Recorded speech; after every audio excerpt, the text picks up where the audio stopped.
I've just shot 2 rolls with the Kodak Snapic A1. This is a brand new slimline compact 35mm film camera from the folks at Reto, who are of course our Kodak's production partner in Hong Kong.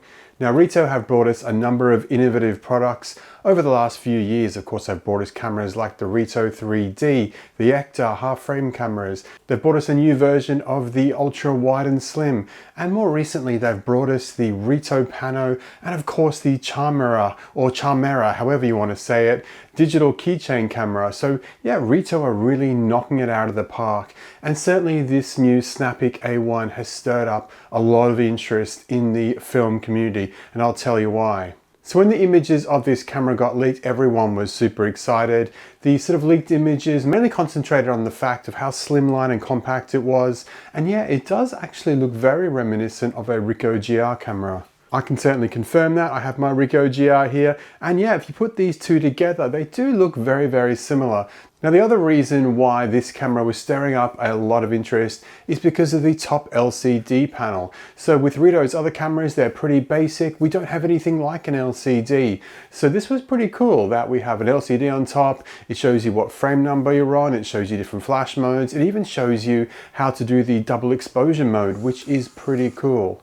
And of course, unlike other Reto cameras, this has auto winding of film. So when you press that shutter button, it automatically winds the film onto the next frame for you. How wonderful. So a lot of people, when they saw the look of the camera and they saw this LCD screen, yeah, they were thinking that it was going to cost, you know, like $300, $400, $500 US and could be a competitor to the newly announced Lomo MCA camera. So on December the 1st, the camera was officially released, and a lot of people were delighted by the recommended price point of just $99 US. Wow, this sounds fantastic. However, the devil is a little bit in the detail about this camera. Yes, it has a slimline look. Yes, it has a glass lens. Yes, it has an LCD on top and it can do double exposures, but it is still a very basic camera internally. There is only one shutter speed, 1/100th of a second. There is only one aperture, f9.5. And of course there is no film speed setting or DX coding, because you don't really need that when you only have a single shutter speed and a single aperture. That kind of becomes irrelevant. So although the shutter speed and the aperture, yeah, they're a little basic, but there is one further innovation on Reto's previous cameras that is kind of exciting, and that is the ability to zone focus. So there is a switch on the front of the camera, and when you're doing portraits, that is anything from 50 centimeters to 1.5 meters, which is, I don't know, 1.5 feet to 5 feet, you choose the portrait zone focus, and then anything from 1.5 meters, which is 5 feet, all the way to infinity, you choose the other one. So you do have that switch there that you can use back and forth depending, you know, if you're taking something up close or something in the distance. And I absolutely love the fact that you can see which setting the camera is on the LCD screen. I'm really impressed with this camera for the price point. The lens is sharp. There is some quirks to the lens, which sort of harks back to some of Reto's other cameras, but I'm going to talk about all of this, the flash, everything, as I show you highlights of the 2 rolls of film I've shot with it so far. Now, just before we start looking at the photos, I'll show you what you get with your Snapic A1. You get a very nice box here, which is very attractive. You get a nice little pouch for your Snapic A1. And you also get a nice long strap. I mean, it's almost ridiculously long, but I guess it's more than just a wrist strap. I guess it's something that you can sort of wear over your body as well. I put it around my neck a couple of times. I think I might just tie a knot in it and shorten it a little bit so it doesn't hang down too far down below. And you get this little card here with 2 QR codes. One is for a tutorial video and one is for a quick start guide. Now, the only 2 things you need to get going with the camera, if you just go and buy one off the shelf, is you need 2 AAA batteries. Without batteries, this thing does not work at all. So you need 2 AAA batteries, get them pretty much everywhere. And of course you need a roll of 35mm film.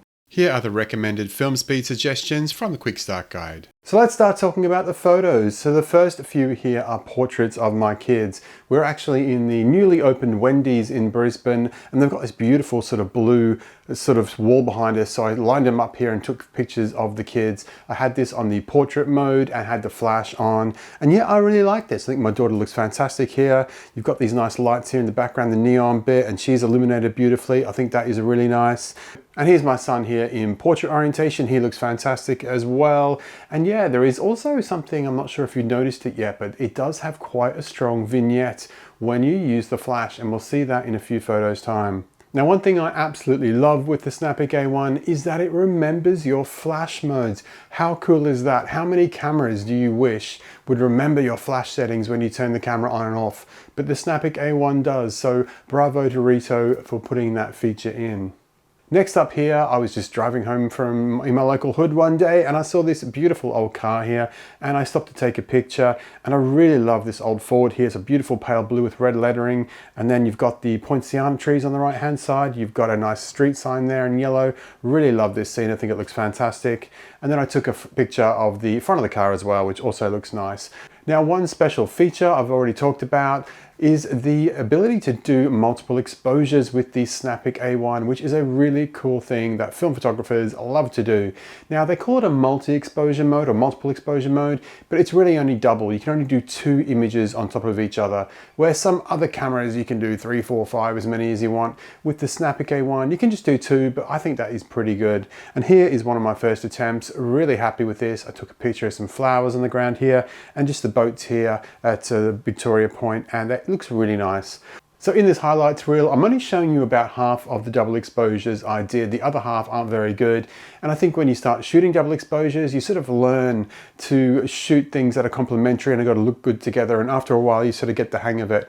I'm not sure I'm quite there yet, but the ones I'm showing you, I'm pretty happy with. The next photo is not a particularly interesting photo, it's just a boat on the beach here. But look, by my readings, it was really, really bright. I'm using 400 speed film. Of course, the shutter speed is fixed at 1/100th of a second. The aperture is fixed at f9.5. And I did a little light meter reading on my phone and it said the shutter speed should be 1,000th of a second.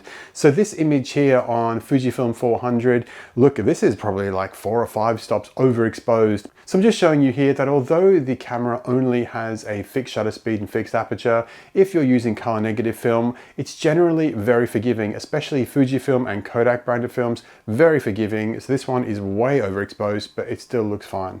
The next one here is a close-up of a boat on the beach with all cool sort of ropes and oars and stuff in there. I used the portrait setting. Look how sharp this is. This is fantastic. This is a 3-element glass lens on the Snapic A1. This is in portrait mode, nice and sharp. Next up is another double exposure of some plants and a different beach around the corner. Again, this one looks okay, not my best double exposure, but it's kind of cool to see it. This one is looking up at the trees with a bit of sunshine coming through. And yeah, some of the Reto cameras like the Pano and the ultra wide and slim, they are known for having a bit of lens flare or sun flare. It's sort of an interesting effect when you point the camera at the sun. And from this picture here, yeah, you'd probably say that it hasn't got this. But wait a few photos time and I'll show you another one which does look kind of interesting. Here's just a shot here of looking out at the beach. So you've got the bright elements and the darker elements there, but I think this one works really well. Couple of images of my daughter here. The first one isn't using flash, and then the second one is. You can see here when I use the flash, there is definitely more of a vignette. That's like a darkening around the edges here. So yeah, you can definitely see that when you use the flash, it really makes the center of the frame bright and the outside, it becomes a lot darker. The camera does have a relatively wide 25mm field of view. So it's a fairly wide angle sort of camera, which perhaps is sort of accentuating the fact that this camera does vignette with the flash. This next image, I was walking around Cleveland trying to finish off the roll, and yeah, this is just some kind of building, but look how sharp it is. This is on the sort of a distance setting, really sharp, really impressed with this.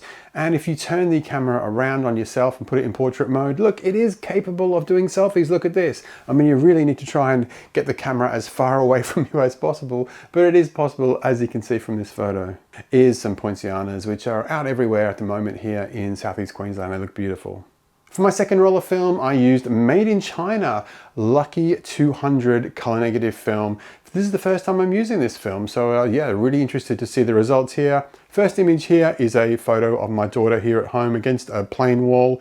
Look at that vignette. That's what I'm talking about with the vignette. It has really lit her up in the middle of the picture there, but look how dark it is around the edges. And again, it's probably in combination because the flash is bright, but also because of that wide angle of the lens. And yeah, it's an interesting sort of look, isn't it? The next one is some frangipanis. Also, the frangipanis are out at the moment. Really, really beautiful flowers. Love them. That looks great. Now this is the sun flare photo I was going to tell you about, because look at this, I'm pointing this towards the sun. It kind of looked like an ultra wide and slim sun flare. I'd have to do some more experimentation, but yeah, it does have some similar characteristics to Reto's other cameras. Another picture here of some frangipanis. I just like the colors here, so I thought I'd show you that one.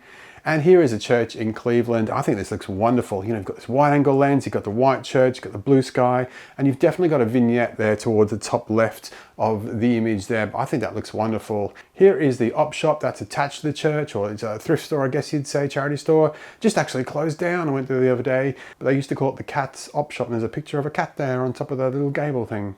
Just up the road from there, you've got the Grand View Hotel, one of the oldest hotels or pubs in Queensland. Now this is kind of an interesting image with Lucky 200 because it does kind of look sort of a bit pink there in some of the detail of the image. Then I went down to the lighthouse to finish off the roll. You've got this next double exposure. This is my favorite double exposure on the roll. Absolutely love this. So you've got the lighthouse here and you've got a pandanus palm over the top of it. I think it looks wonderful. Here is the pandanus palm by itself. A little bit dark because it is getting towards sunset, 200 speed film, but I think it still looks good. Here is the sunset, again, very reddy orange with that Lucky 200 film. Another double exposure here of the sunset with the lighthouse on another exposure on top of it. That looks really nice. And a couple more lighthouse shots there. So there you go. What did you think of the photos I took with the Kodak Snapic A1? I would love to know. Please give this video a thumbs up and leave a comment down below. I think this is a really good camera for the money, 99 US dollars. I think it has a number of innovations over Reto's other film cameras. Of course, it has auto winding of film, it has an LCD, it has the double exposure mode. When you turn the camera on and off, it remembers which flash setting you are using. It has this 3-element glass lens. It has the 2 zone focus areas. Reto are really hitting it out of the park these days. And yeah, I'm hoping that this will be the first of many Snapic cameras, and I can't wait to see what's going to come next. Will they release future versions of this camera with different shutter speeds or different apertures or auto exposure? Who knows, but I'm very excited to see what the future will hold. That's it from me. I'll see you next time. Cheerio, bye-bye.